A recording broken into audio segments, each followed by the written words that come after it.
The library on a Tuesday afternoon was a sanctuary of soft whispers and turning pages, the kind of quiet Elara craved. They were supposed to be studying calculus, but their eyes kept drifting to Liam, 2 tables over. Liam with his perpetually messy dark hair, the way he chewed on the end of his pen when he was deep in thought, and the soft hum he sometimes made when he was particularly focused. Elara had always felt a hum inside them too, a low vibration that didn't quite match the tune everyone else seemed to be singing. They were a girl, everyone said, a pretty one even. But the dresses felt like costumes, and the giggly conversations about crushes on boys felt distant, like watching a play they weren't a part of. Lately, the hum had grown louder, more insistent. It wasn't a girl's hum or a boy's. It was something else, something fluid and undefined, like a melody searching for its harmony. They'd spent hours online, late at night, tumbling down rabbit holes of articles and forums. Nonbinary, gender fluid, agenda. The words were new, yet they felt strangely familiar, like forgotten lyrics to their own inner song. Liam stirred, his hum momentarily ceasing.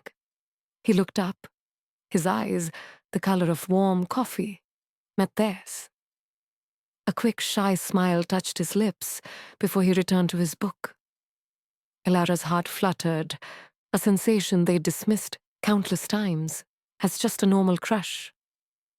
But today, the flutter was different. It wasn't the boy meets girl flutter the movies talked about. It was a recognition, a quiet acknowledgement of another gentle soul. Later that week, during a joint chemistry project, Elara found themselves working closely with Liam. He was surprisingly easy to talk to, his quiet demeanor masking a sharp wit and a thoughtful nature. They bonded over their shared frustration, with balancing the equations and their mutual love for obscure indie bands. "You know," Liam said one afternoon, fiddling with the test tube, "I've always felt a bit off-key." He chuckled, a soft, self-deprecating sound. "Like I'm playing a different instrument than everyone else in the orchestra." Elara's breath hitched. "I know exactly what you mean," they said, their voice barely a whisper. "Like there's a different hum inside you." He looked up, surprised, a flicker of something raw and vulnerable in his eyes. "Yeah," he breathed, "exactly. You get it."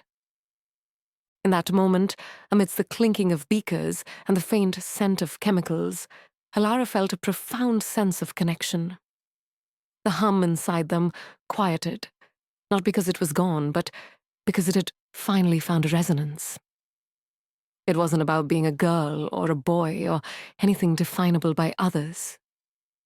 It was about the melody within and finding someone who could hear its unique tune.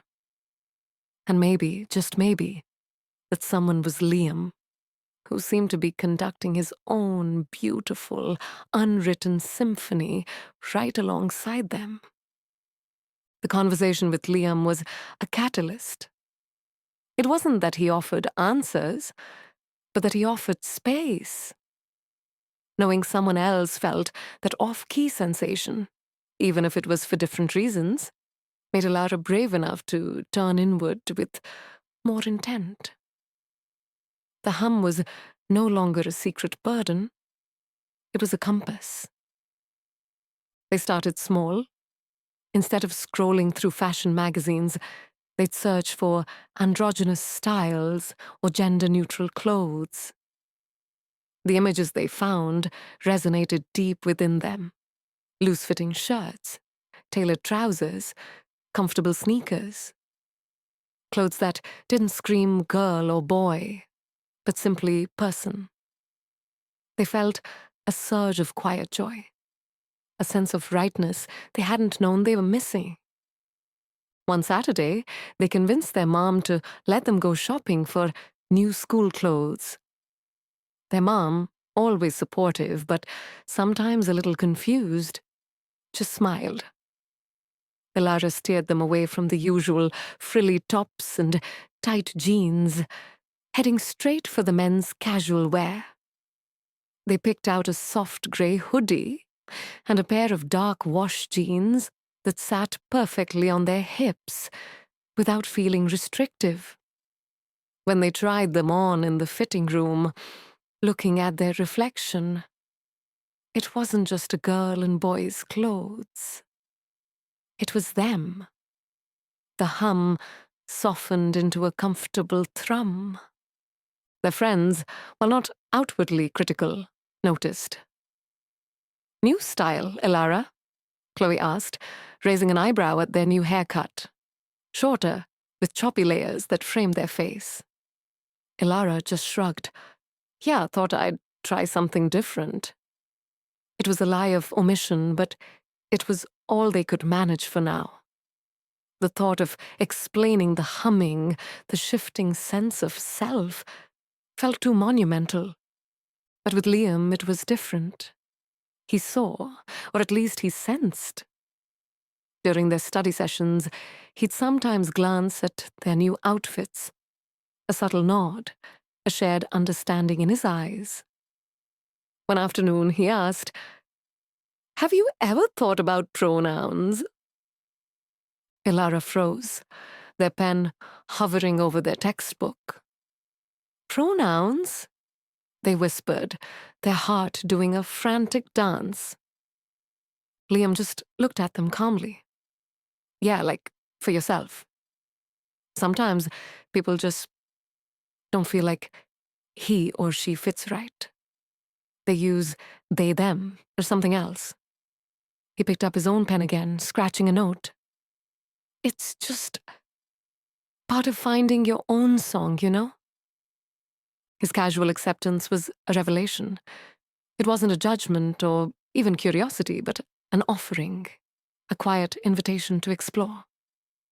Ilara swallowed, their throat suddenly dry. I've been thinking about it," they admitted, the words feeling foreign and exhilarating on their tongue. "I don't know yet, but thank you, Liam." He simply smiled, a small, knowing smile that made the hum in Ilara's chest feel less like a solitary sound and more like the beginning of a beautiful duet.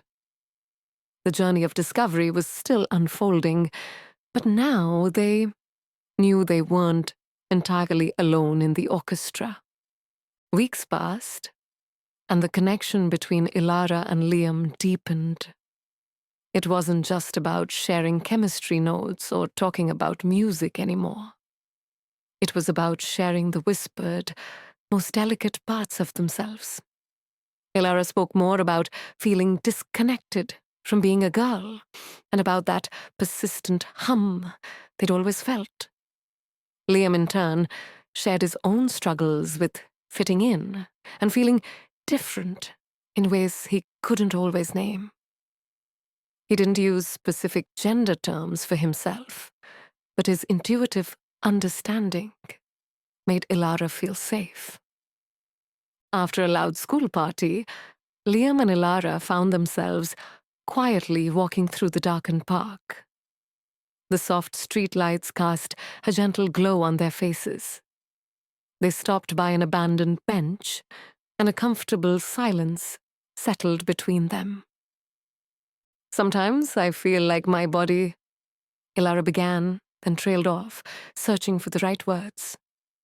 "Isn't quite mine, like I'm wearing something that doesn't quite fit." It was a thought they'd never dared voice, even to themselves. Liam didn't answer immediately. Instead, he slowly reached out. He didn't take their hand, but gently placed his palm on their upper arm, near their shoulder. It was a light, affirming touch. "I get that," he said, his voice soft and deep. "Sometimes I feel like I'm wearing a mask. I just want to be comfortable." In that moment, Liam's touch wasn't just physical. It was permission. Permission for Ilara to simply be and to feel what they felt. Slowly, they leaned in, resting their head on his shoulder.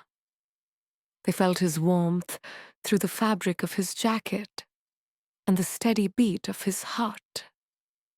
There was no rush, no expectation, just silent understanding. "Pronouns," Ilara began, their voice barely a whisper. I think I prefer they, them. I don't feel like a she." Liam's arm tightened gently around them, pulling them a fraction closer. "Okay," he murmured into their hair. "Then I'll say they, them from now on, if that's what feels right to you." There was no surprise or hesitation in his voice, just soft acceptance. In that profound moment, the hum Ilara felt was no longer an isolated internal vibration, but part of a shared resonance. It was more than a romantic crush. It was a deep, soul-level understanding. Liam's closeness, his warmth, and his unconditional acceptance allowed Ilara to feel at ease in their own skin in a way they never had before. Ilara lifted their head and looked at Liam. His warm eyes gazed back, seeing them not as a girl or anything else, but simply as Ilara. The understanding reflected in his eyes was like a balm. It was as if, for the first time, their outward appearance and their inner truths were perfectly aligned. Because someone else saw it too. A wave of exquisite relief, almost a shiver of profound rightness, washed over them. In the quiet of the night, they leaned forward, and Liam met them. Their lips met in a tentative, then deepening kiss. This wasn't the kind of kiss from movies that promised grand romance. It was something far more intimate and transformative. As their mouths found each other, Ilara felt a gentle surge, not of conventional arousal, but of deep, embodied affirmation. Every nerve ending seemed to hum with a newfound sense of authenticity. It was the first time Ilara felt their body could truly be a source of comfort and truth, a vessel for their identity, rather than something alien or misgendered. Liam's gentle touch, the soft pressure of his lips, the shared breath in the cool night air. Each sensation was interwoven with the profound feeling of being seen and desired for exactly who they were, in this fluid, unfolding truth. It wasn't about performing a gender or fulfilling an expectation. It was about the raw, beautiful intimacy of shared acceptance. In that moment, the hum wasn't just a melody. It was a symphony. And Ilara was, for the first time, truly dancing within it, perfectly in tune with the partner who heard their song. Navigating the world, hand in hand. The quiet park bench kiss was more than a romantic milestone for Ilara and Liam. It was a silent pact, a fundamental shift in Ilara's universe. With Liam's unwavering acceptance, the scattered pieces of their identity began to coalesce, forming a picture that, while still a little blurry at the edges, finally felt right. The hum inside was no longer a question, but a gentle, steady presence, amplified by Liam's own quiet resonance. The relationship blossomed in this newfound authenticity. Dates weren't just about movies or coffee shops. They were about shared vulnerability. Ilara found themselves talking more openly with Liam about the nuances of being non-binary, the subtle discomforts they felt when misgendered, the surprising joy in wearing clothes that truly reflected their inner self. Liam listened intently, his coffee-colored eyes warm with understanding, occasionally offering a soft squeeze of their hand or a quiet, affirming word.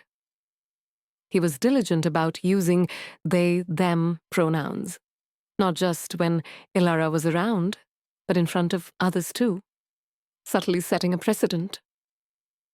Sharing this profound truth with the outside world, however, felt like navigating a minefield. Ilara started with their closest friends, Chloe and Marcus. It was an afternoon filled with nervous fidgeting and halting explanations, but their friends, after initial surprise, wrapped them in hugs. "Ilara, we love you for you," Chloe declared, tears in her eyes. Marcus, ever practical, just nodded. "Pronouns? Got it. Thanks for trusting us." Their acceptance was a second wave of relief, proving that the world wasn't as rigid as Ilara had feared. Yet the wider world remained a challenge. In the bustling hallways of their high school, teachers and most students still used she. Each she was a small, almost imperceptible sting, a reminder of the gap between how Ilara felt and how they were perceived. Liam often caught their eye during these moments, offering a reassuring smile or a small, private gesture of support. He sometimes subtly corrected others. Actually, Ilara uses they, them. A quiet act of allyship that meant everything. One afternoon, during a school assembly on respect and inclusivity, a visiting speaker spoke about different identities. Ilara felt a surge of hope, then a familiar trepidation. Would their experience be acknowledged? When the speaker briefly mentioned gender diversity and respecting pronouns, Ilara felt Liam's hand gently find theirs under the seat. It was a tiny, powerful moment of recognition, a silent celebration of a truth that was slowly, but surely, finding its place in the world. The journey was far from over. There would be more conversations, more moments of quiet correction, and undoubtedly, some misunderstandings. But as Ilara walked out of the assembly, hand in hand with Liam, the hum inside them was no longer a whisper. It was a quiet, confident melody, finding its harmony in the rhythm of their shared steps, ready to face whatever came next.